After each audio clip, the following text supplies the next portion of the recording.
It was a bright Saturday morning at the cabin.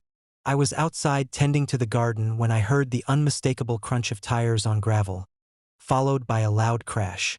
My heart sank. I ran toward the driveway to find Karen's teenage son staring wide-eyed at a toppled garden sculpture and a crushed flower bed, my carefully curated corner of the yard. "What did you do?" I shouted, rushing over. He waved nervously, trying to shrug it off. It's not a big deal.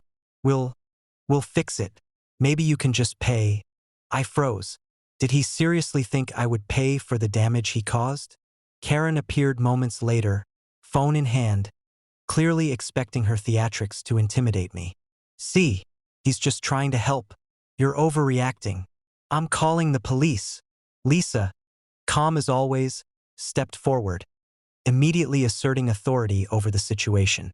"Karen," she said, her tone firm, "your son is responsible for this damage. HOA rules do not give him the right to destroy private property or demand that the owner cover his mistakes. Step back before this escalates further." Karen flinched slightly but continued yelling. Her son looked from me to his mother, suddenly unsure of what to do. I dialed the local sheriff, keeping my voice calm as I explained the situation. A minor caused property damage and was attempting to avoid responsibility while his mother harassed the homeowner. Within minutes, police sirens cut through the morning air. Officers arrived quickly, assessing the scene. Karen yelling, her son trying to appear innocent, and Lisa and I standing calmly amid the chaos. One officer knelt to inspect the damage. "Sir," the officer said to Karen's son, "you are responsible for this property damage.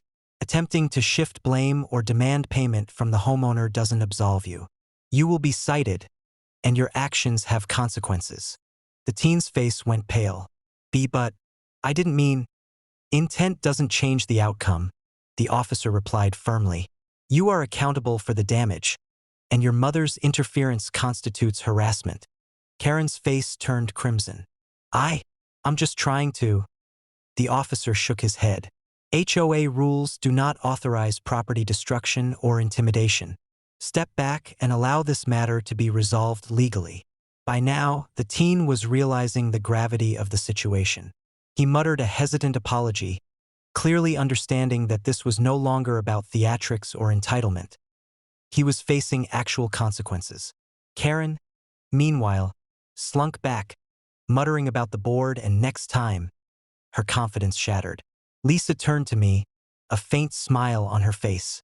Some people confuse assumed privilege and aggression with authority. Today, reality reminded them otherwise. I exhaled, surveying the minor destruction. The garden could be repaired, but the lesson had been learned. Entitlement and avoidance do not shield anyone from consequences. By mid-morning, the cabin was peaceful again. Karen and her son had retreated, the police had documented the incident, and I was left with my garden, intact and restored, along with a newfound satisfaction that justice had been served. As I returned to my yard work, I reflected on the events. Karen's son had assumed he could avoid responsibility, that entitlement could override accountability. But the law, combined with calm authority and preparation, ensured he got schooled the hard way. Some lessons can't be ignored, and today was a perfect example.